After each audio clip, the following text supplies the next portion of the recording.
नमस्कार, आप देख रहे हैं Satyavarta TV news. Satyavarta TV news में आपका स्वागत है। आइए नजर डालते हैं आज के मुख्य समाचारों पर। भिवंडी लोकसभा महायुति के उम्मीदवार कपिल पाटिल जी के लोकसभा चुनाव मध्यवर्ती कार्यालय का उद्घाटन दांडेकरवाड़ी स्थित मंगल मूर्ति कार्यालय के पास उम्मीदवार कपिल पाटिल जी के हाथों रिबन काट कर किया गया। इस अवसर पर महायुति के पदाधिकारी कार्यकर्ता भारी संख्या में उपस्थित थे। वहीं पत्रकारों को जानकारी देते हुए कपिल पाटिल जी ने क्या कहा, आइए देखते हैं। जय श्री राम, जय जय श्री राम।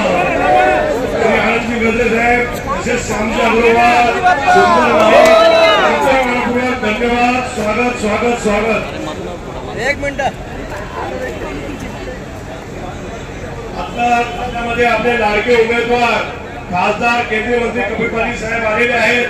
त्यांच्या शुभ हस्ते या आपल्या निवडणूक प्रचार कार्यालयाचं उद्घाटन होत आहे। सर्वांनी टाळ्यांचा कर्नाटक करायचा आहे आणि घोषणा द्यायची आहे।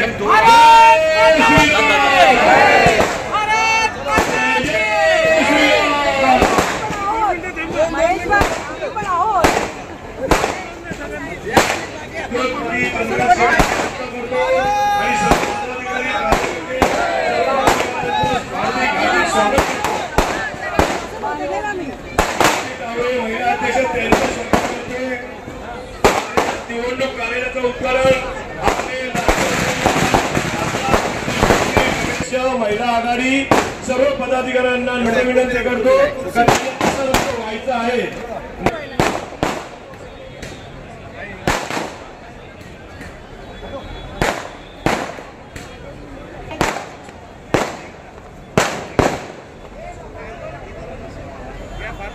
उमेश पाटील साहेब आहेत, त्यांचंही मनपूर्वक इथेशी स्वागत करतो। आलेल्या महाराष्ट्र नवनिर्माण सेनेचे भिवंडी शहराचे अध्यक्ष सन्मान मार्गदर्शन दिसेल तरी कृपया करून मीडिया बंधूंनो आपण थोडं एका साईडला व्हा। कपिलजी पाटील साहेब आगे बढ़ो।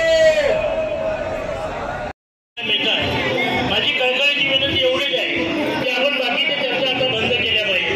कोण काय करतो त्याच्यापेक्षा ही निवडणूक देशाची आहे, ही मोदीजींची निवडणूक आहे आणि मोदीजी आजपासून फक्त 8 दिवस राहिलेले आहे। सगळ्यांना कळकळीची विनंती आहे, पण आपल्या वार्डामध्ये आपल्या भागामध्ये घरोघरी फिरलं पाहिजे। मी खरं तर कपिल पाटील साहेबांच्या वतीने मी सर्व महिला भगिनींचा सन्मान करतो, सर्व पक्षाच्या, की आपलं जे काम चालू आहे ते फार सुंदर काम चालू आहे। आणि उपस्थित महायुतीचे कार्यकर्ते, बंधू भगिनी आणि पत्रकार मित्रांनो, सगळ्यात आधी माझ्याच कार्यालयाचं उद्घाटन झालं असं मीच जाहीर करतो आणि सगळ्या महायुतीच्या कार्यकर्त्यांना एक गोष्ट निश्चितपणाने जी परंपरेने आलेली आहे ते सांगू इच्छितो। या अशोकनगरच्या परिसरामध्ये कार्यालय उघडलं म्हणजे आपल्या विजयाचं खातं उघडण्यासारखं आहे। 14लाही आपण उघडलं, 19ला 14ला पलीकडे होतं, 19ला इथंच उघडलं आणि आता 24ला इथं उघडलं। हे 100% आपली हॅट्रिक होणार या बाबतीत ती मात्र शंका नाही। लाभार्थी कशाला बोलतात? 8 लाख लाभार्थी असू शकतात का वयांसकटचे? आणि वया मी 25 लाख दरवर्षी वाटतो, 25 लाख लाभार्थी झाले का? आज नाही वाटत, 2002 पासून 2002 पासून तेव्हापासून 25 लाख नाही वाटत। आता मी 25 लाख वया वाटतो वर्षाला, खासदार झाल्यापासून 10 वर्ष। 10 वर्षात 25 लाख वया वाटले, किती झाले लाभार्थी? किती झाले? 2.5 कोटी झाले। 2.5 कोटी मतदार कुठून आणायचे आता भिवंडी लोकसभेत? अरे काही सांगतात, मी माझी नम्रतेची विनंती आहे, जनसेवा जरूर करा। मी करतो, माझे 2 ट्रस्ट आहेत, माझ्या ट्रस्टच्या माध्यमातून मी जनसेवा करत असतो।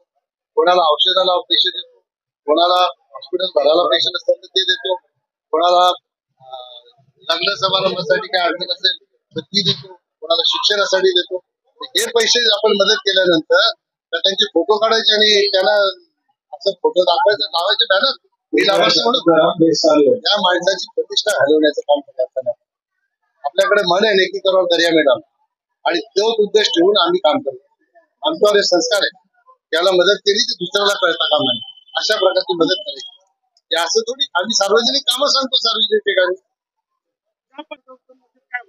शहापूरच्या पाण्याची योजना 300 कोटीची सुरू आहे. तिचा पाया घातला सन्माननीय देवेंद्र फडणवीस साहेबांनी आणि माझ्या मागणीच्या मुळे घातला. कुणबी सेनेचा जेव्हा महोत्सव होता कुणबी समाजाचा, त्या समाजाच्या महोत्सवामध्ये मी मागणी केली होती शहापूरच्या पाण्यासाठी 300 कोटी 200 कोटीची योजना. त्या 200 कोटी तात्काळ त्या ठिकाणी देवेंद्रजींनी ती मंजूर केली होती. आम्हाला मंजूर करणार त्यांनी पाया घातला. त्याच्यावर कळत चढवण्याचं काम सन्माननीय एकनाथ शिंदे साहेब त्याचं काम सुरू. आपल्याला बघायचं असेल तर जाऊन बघा. त्यांना काही दिसतच नाही, त्याला आपण करणार काय? डम्पिंग ग्राउंडचं काम आहे, महापालिकेचं काम आहे डम्पिंग ग्राउंड करणं. हे का माझं काम आहे का? माझी काय मदत लागली तर मी महापालिकेला मदत करतो. माझं कर्तव्य आहे, माझी जबाबदारी आहे आणि मी मदत करायला तयार आहे. पण काही कुठे नाटे आरोप करायचे हे उचित नाही. आता ज्याला लोकसभा समजली नाही असं जे माझ्या बाबतीत बोलतात त्यांना हे समजून सांगण्याची गरज आहे. मी आपल्या माध्यमातून त्यांना सांगतो की जनता पुन्हा एकदा आमची हॅट्रिक करणार आहे आणि हॅट्रिक झाल्यानंतर मी जाईन ट्युशन घ्यायला त्यांच्याकडे. जर त्यांना एवढी लोकसभा समजते तर ज्यांना काहीच कळत नाही ते लोकसभा. आता बाबासाहेब आंबेडकरांना आंबेडकर जयंतीच्या दिवशी जे लोक श्रद्धांजली वाहतात, त्यांनी संविधान बनवलं, त्यांना काय व्हायला पाहिजे हे ज्यांना माहित नाही ते लोकसभा काय असते ते मला सांगा. आपल्याला जरी पटते काही लोक. सत्य वार्ता टीवी न्यूज को सबसे पहले देखने के लिए हमारे चैनल को सब्सक्राइब करें, लाइक करें, शेयर करें। धन्यवाद।